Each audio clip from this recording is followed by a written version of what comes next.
Maths news syllabus channel நேயர்கள் அனைவருக்கும் வணக்கம். பிஜிடிஆர்பி மேத்தமெட்டிக்ஸ் எக்ஸாமில் நியூமெரிக்கல் அனாலிசிஸ் மேலே இருந்த பயம் போயிருக்கோம். ஏன்னா நிறைய பேர் கால் பண்ணி சொல்கிறாங்க, சார் எப்படி ஸ்டார்ட் பண்ணுறதுன்னே தெரியாமல் இருந்தோம், கடைசியில் எதை படித்தாலும் புரிகிற அளவுக்கு ஆக்கிட்டீங்க, ரொம்ப யூஸ்ஃபுல்லாக இருந்தது சார், வீடியோ ஒன்றும் அப்படி இருக்குது, நல்ல எக்ஸ்ப்ளனேஷன் எங்களுக்கு கொடுத்துருக்கீங்க வீடியோவில் அப்படின்ட்டு திரும்பவும் தான் சொல்கிறேன். நான் போட்ட வீடியோஸ் எல்லாமே நீங்கள் பார்த்துட்டிங்கன்னா நீங்கள் எங்களுக்கு சொல்லிக் கொடுப்பீங்க, அந்த அளவுக்கு ஒர்த்தாக நாங்கள் வீடியோவை கொடுத்துருப்போம், பெரிய யூஸ்ஃபுல்லாக இருக்கும். இப்போ அடுத்த நிறைய சப்ஸ்கிரைபர் என்ன பயப்படுறதுன்னா, சார் கிளாசிக்கல் மெக்கானிக்ஸ் ஒன்றுமே தெரியல சார் அப்படின்னாங்க.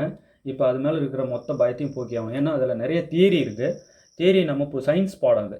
சயின்ஸ் சப்ஜெக்ட் எந்த அளவுக்கு நீங்கள் உள்வாங்கி வச்சுக்கிறீங்களோ அவ்வளோ லைஃப்பில் ஜெயிக்கலாம். ஸோ சயின்ஸ் சப்ஜெக்ட்ன்றதுனால நிறைய கூற்றுகள், நிறைய வரையறைகள் நீங்கள் உள்வாங்கி வைக்க வேண்டியிருக்கும். மேத்தமெட்டிக்ஸ் மாதிரி ஸ்டெப் பை ஸ்டெப்பாக எக்ஸ்பிளைன் பண்ணாலும் கூற்றாக படித்து சொல்யூஷன்ஸ் தெரிஞ்சு வச்சுக்கிறது நல்லது, ஆன்சர்ஸ் தெரிஞ்சு வச்சுக்கிறது ரொம்ப நல்லது. ஸோ தொடர்ந்து கொடுத்துட்டே வரோம் வீடியோஸ். இதுக்கு முன்னாடி ஒரு 40 ஒன் மார்க் கொடுத்துட்டோம். இப்போ 41வது ஒன் மார்க்லேருந்து கொடுத்துட்டு வரேன். இந்த 41க்கு முன்னாடியே வேறு ஏதாவது வீடியோ கொடுத்துருக்கீங்களா? எஸ், நிறைய கொடுத்துருக்கோம். அந்த பிளேலிஸ்ட்டு மொத்தமாக அனுப்பி வைங்க சார் அப்படின்றவங்க 7358591547 இந்த நம்பருக்கு வாட்ஸ்அப் பண்ணுங்கள். உங்களுக்கு வீடியோஸ் எல்லாத்தையும் கிளாசிக்கல் மெக்கானிக்ஸ் தான் அனுப்பி வைக்கிறேன். பார்த்துட்டிங்கன்னா ஓகே, கிளாசிக்கல் மெக்கானிக்ஸும் நமக்கு தெரியுதுன்ற உணர்வு வரும். இது போல் எல்லாத்தையும் படித்து பெரிய அளவில் எல்லாத்தையும் முடிச்சிட்டேன்ற மிகப்பெரிய ஜாம்பாவனே இருந்தாலும் சரி, ஒரு 3000 கொஸ்டின்ஸ் டீட்டெயில் சொல்யூஷன் புக்லெட் ஒன்று போட்டிருக்கோம். எனக்கு எல்லாமே தெரியுங்கன்னாலுமே சரி, அவங்க அவசியம் இந்த 3000 கொஸ்டின்ஸ் டீட்டெயில் சொல்யூஷன் புக்லெட்டை வாங்கி ஒரு தடவை அப்படி புரட்டி பார்த்துறது ரொம்ப நல்லது. பெரிய தெம்பாக இருக்கும், பயம் போயிடும். ஓகே, நமக்கு தெரியும் அப்படின்னு புரிஞ்சுட்டு படிக்கணும், அதுதான் ரொம்ப முக்கியம். புரிஞ்சுட்டு படித்தோம்னா நம்ம கொஸ்டின்ஸில் இருந்து தான் கொஸ்டின்ஸ் அவங்களால ஃப்ரேம் பண்ணவே முடியணும் அப்படின்ற மாதிரி ஒரு வெறி கொண்டு ப்ரிப்பேர் பண்ணால் எப்படி இருக்கும், அப்படி ரெடி பண்ணியிருக்கோம். இப்போ ஒரு கொஸ்டின் கேட்குறாங்க அப்படின்னா அது ரிலேட்டட் கொஸ்டின் நம்ம புக்லேயும் இருக்கும், இல்லை அதே கொஸ்டின் நம்ம புக்கில் இருக்கணும். அந்த அளவுக்கு ஃபுல் ஃபோக்கஸ்டாக இறங்கி அந்த 3000 கொஸ்டின் டீட்டெயில் சொல்யூஷன் புக்லெட் போட்டிருக்கோம். அவசியம் அந்த புக்லெட்டை வாங்கி எவ்வளோ பெரிய ஜாம்பாவனாக இருந்தாலும் மேத்தமெட்டிக்ஸில் அதை வாங்கி ஒரு புரட்டி பார்த்துக்கிறது ரொம்ப நல்லது. வேணுன்றவங்க 7358591547 3000 கொஸ்டின்ஸு டீட்டெயில் சொல்யூஷன் புக்லெட் வேணும்னு கேளுங்க. உங்களுக்கு நாங்கள் ஜெராக்ஸ் பண்ணி வீட்டுக்கே போஸ்ட்டில் அனுப்பி வச்சுருவோம். ஃபாஸ்ட்டாக இருங்க, டேஸ் ரொம்ப கம்மியாக இருக்குது. அடுத்து கிளாசிக்கல் மெக்கானிக்ஸ் இப்போ 41வது ஒன் மார்க்லேருந்து பார்க்க போகிறோம். Okay, if the constraints are present in the system of n particles and if the constraints are expressed in the form of equations of the form f of r1, r2, up to t equal to 0, then they are called holonomic constraint. இதை நம்ம holonomic constraints அப்படின்னு சொல்லுவோம்.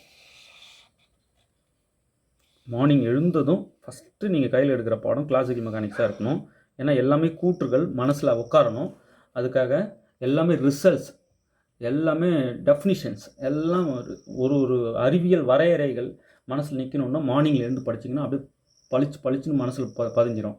Okay, பாருங்கள். If the constraints are present in the system of n particles and if the constraints are expressed in the form of equations of the form f of r1, r2, up to t is equal to 0, then they are called holonomic constraints. The constraints which are not expressible in the form of na idu adu holonomic, which are not expressible in the form of equation f of r1, r2, r3 up to t equal to 0 are called non-holonomic. இப்போ இந்த 2 question ரொம்ப முக்கியமானது. ஹோலோனாமிக்கும் நான் ஹோலோனாமிக்கும் வித்தியாசத்தை சொல்லிட்டோம்.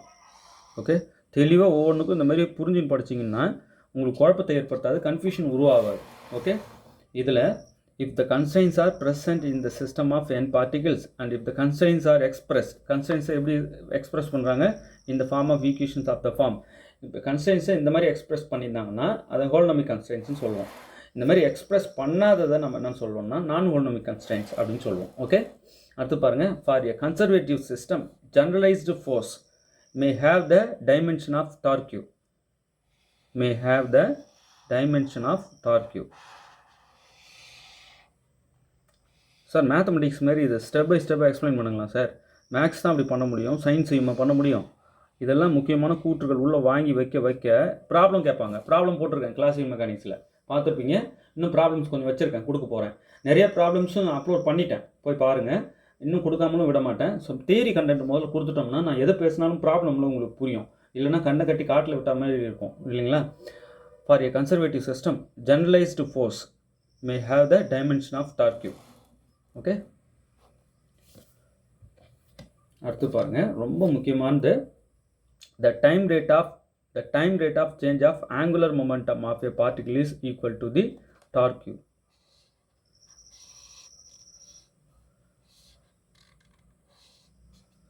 The time rate of change of angular momentum of a particle is equal to torque q. அடுத்து பாருங்க, the region in which the particle is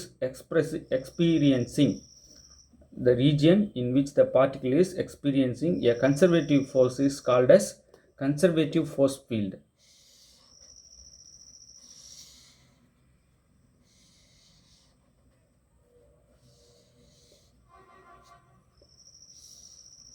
இந்த மாதிரி ஹைலைட்டர் வாங்கி வச்சுக்கோங்க. அந்த 3000 கொஸ்டினுக்கும் மார்க் பண்ணி அப்படியே மனப்படம் ஆயிடணும். ஆனால் கொஸ்டின் படித்தா தான் உங்களுக்கு ஆன்சர் தெரியணும். பார்த்த உடனே ஏன்னா போடுறேன்னு போட்டிங்க தப்பாயிடும். ஏன்னா கொஸ்டினில் மாற்றி கேட்கறதுக்கான வாய்ப்புகள் இருக்குது. சில கொஸ்டின்ஸ் நம்ம படிக்கிறது அப்படி டேரெக்டாகவே வந்துருச்சுன்னா ரொம்ப சந்தோஷம். அதுமாரி வரவும் போகுது, வராமல் இருக்காது. 3000 கொஸ்டின் டீட்டெயில் சொல்யூஷன் புக்லெட் வாங்கி பாருங்கள். அந்த புக்லெட் வேணுன்றவங்க 7358591547 இந்த நம்பருக்கு நீங்கள் காண்டாக்ட் பண்ணுங்கள். உங்களுக்கு அந்த booklet 3000 question detail solution booklet அதில் என்ன சார் இருக்கும், எல்லா பாடத்ததும் சூஸ் இருக்கும் வித் எக்ஸ்ப்ளனேஷனோட ஆன்சர்ஸ் கொடுத்துருப்போம். நல்ல எக்ஸ்ப்ளனேஷன் இருக்கும், அதுதான் அதில் highlight. Okay, the region in which the particle is experiencing a conservative force is called as conservative force field. Let r equal to r of t. r என்கிறது r of t. Obtain the velocity என்னன்னா dr by dt equal to dx by dt I plus dy by dt j plus dz by dt k vector. Okay, r ஒரு தடவை differentiate பண்ணோம்னா differentiating with respect to t பண்ணணும். Differentiating with respect to t நம்ம r பண்ணோம்னா இந்த மாதிரி கிடைக்குது இல்லையா, இதை தான் நம்ம வெலாசிட்டின்னு சொல்லுவோம். அடுத்து பாருங்கள், let r equal to r of t obtain the acceleration. என்னன்னா அந்த வெலாசிட்டியை மீண்டும் ஒரு தடவை டிஃபரன்ஷியேட் பண்ணுறோம். Differentiating with respect to t பண்ணுறோம். அதுதான் d square r by dt square is equal to d square x by dt square I vector plus d square y by dt square j vector plus d square z by dt square k vector. திரும்ப இன்னொரு தடவை பண்ணுறோம் டிஃபரன்ஷியேஷன்றதுனால ஒவ்வொரு டேர்ம்லையும் square வருது, அவ்வளோதான். ரெண்டுக்கும் பெரிய வித்தியாசம் அந்த ஸ்கொயர் தான். ஓகே, இது ஃபஸ்ட் ஆருக்கு ஃபஸ்ட் டெரிவேட்டிவ், இது செகண்ட் டெரிவேட்டிவ் இது. ஓகே, அந்த ஃபஸ்ட் டெரிவேட்டிவ் வெலாசிட்டின்னு சொல்கிறோம், செகண்ட் டெரிவேட்டிவ் ஆக்சலரேஷன் சொல்கிறோம். ப்ராப்ளமும் கேட்பாங்க, ஆர் கொடுத்துருவாங்க, நீங்கள் வெலாசிட்டியும் ஆக்சலரேஷனும் சொல்லுங்க பார்க்கலான்னு ப்ராப்ளமும் கேட்பாங்க. அடுத்து பாருங்கள், a dash is system of particles with fixed interparticle distances. A dash is system of particles with fixed interparticle distances. என்னன்னா rigid body. A rigid body is a system of particles. A rigid body is system of particles with fixed interparticle distances. அடுத்து பாருங்க, the acceleration of the center of mass of a system of particles is only due to external force.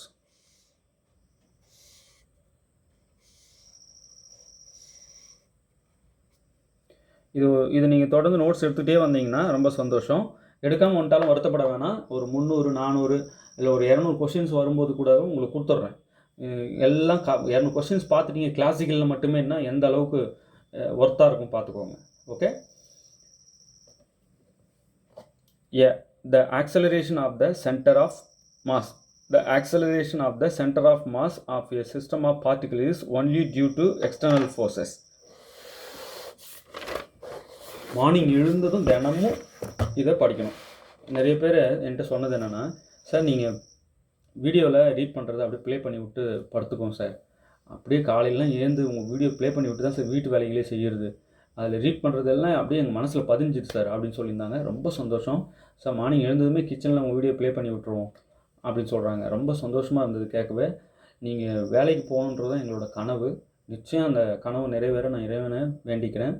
நீங்கள் எல்லா வீடியோவும் பார்த்துருங்க. 1-2 video பார்த்துட்டு நம்ம போராடக்கூடாது. எல்லா வீடியோவும் பார்த்துட்டிங்கன்னா பெரிய தெம்பாக இருக்கும். போதும் படிச்சிட்டோம், பல தடவை ரிவைஸ் பண்ணிக்கணும், தனித்தனி நோட் போட்டு மெட்டீரியல் எழுதிக்கிட்டே வரணும். அடுத்து பாருங்கள், a graph drawn between the potential energy of the system and a particular coordinate qk is called a graph drawn between the potential energy of the system and a particular coordinate qk is called a potential energy curve. Potential energy curve.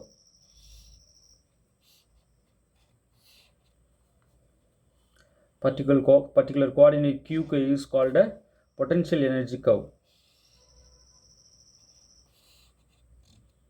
Okay, a graph drawn between the potential energy of the system and a particular coordinate qk is called a potential energy curve. Okay, so இது வரைக்கும் நம்ம ஒரு 51 marks வந்திருக்கோம். இதுக்கு முன்னாடி போட்ட வீடியோஸ்லையும் எடுக்கிறது மொத்தமாக சேர்த்து எழுதினா ஒரு 100 தாண்டும்னு நினைக்கிறேன். கண்டிப்பாக 100 தொடும். ஸோ 100 1 மார்க் நீங்கள் நல்லா பார்த்துறீங்க. இந்தமாதிரி மார்க்கை ஹைலைட் பண்ணி படிங்க. இப்போ நான் இதை ஜெராக்ஸ் பண்ணி அனுப்புகிறேன்னு வைங்க உங்கள் வீட்டுக்கு. இந்த மார்க் பண்ணதெல்லாம் தெரியாது.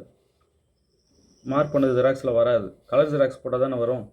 கலர் ஜெராக்ஸ் கிடையாது, பிளாக் அண்ட் ஒயிட் தான் உங்களுக்கு போட்டு அனுப்புவேன். அப்போ இந்த மார்க் தெரியாது. அப்போ தாராளமாக நீங்கள் என்ன செய்யலாம், இந்த ஹைலைட்டர் வாங்கி நீங்கள் மார்க் பண்ணி ப்ராக்டிஸ் பண்ணிக்கலாம். ஓகே, டவுட்ஸ் இருந்தால் வீடியோ பார்த்துக்கலாம். இல்லை எங்ககிட்டே கூட கேளுங்க நாங்கள். ஸோ இதுலேருந்து ஸ்டார்ட் பண்ணுது பக்காவாக இருக்கும். ஓகே சார், இதெல்லாம் அந்த 3000 கொஸ்டின் டீட்டெயில் சொல்யூஷன் போட்டிருக்கீங்களா, அந்த புக்லெட்டில் இருக்கா? நிறைய கொடுத்துருக்கோம், நிறைய இருக்கும். இதில் கூடுதலாக இன்னும் வீடியோ கொடுத்துட்டு வரேன். இதில் நிறையா இருக்கும் இன்னும். அதுலேயும் போதுமான அளவு முக்கியமானது கொடுத்து விட்டோம். அப்படியே போதும், இந்த 3000 கொஸ்டின் பார்த்துட்டாலே இதையும் மீறி கொஸ்டின்ஸ் கேட்க வாய்ப்புகள் குறைவு அப்படின்ற மாதிரி எடுத்தால் எப்படி இருக்கும், அந்த மாதிரி ஃப்ரேம் பண்ணி எடுத்து வச்சுருக்கோம். தயவுசெய்து அந்த மெட்டீரியல் எல்லோரும் வாங்கி கையில் வச்சுக்கோங்க. டிஆர்பி அதாவது எக்ஸாம் போகிற முந்தைய நாள் வரைக்குமே அந்த புக்லெட்டை ஒரு 10 வாட்டியாவது புரட்டியிருக்கணும். தியரி கண்டென்ட்டை நிறைய உள் வாங்குங்க முதல்ல. அப்போ தான் வந்து ப்ராப்ளம் பார்த்து நல்லா புரியும். ஓகே, நல்லா ப்ராக்டிஸ் பண்ணுங்கள். தேர்வில் வெற்றி பெற வாழ்த்துக்கள். தேங்க்யூ.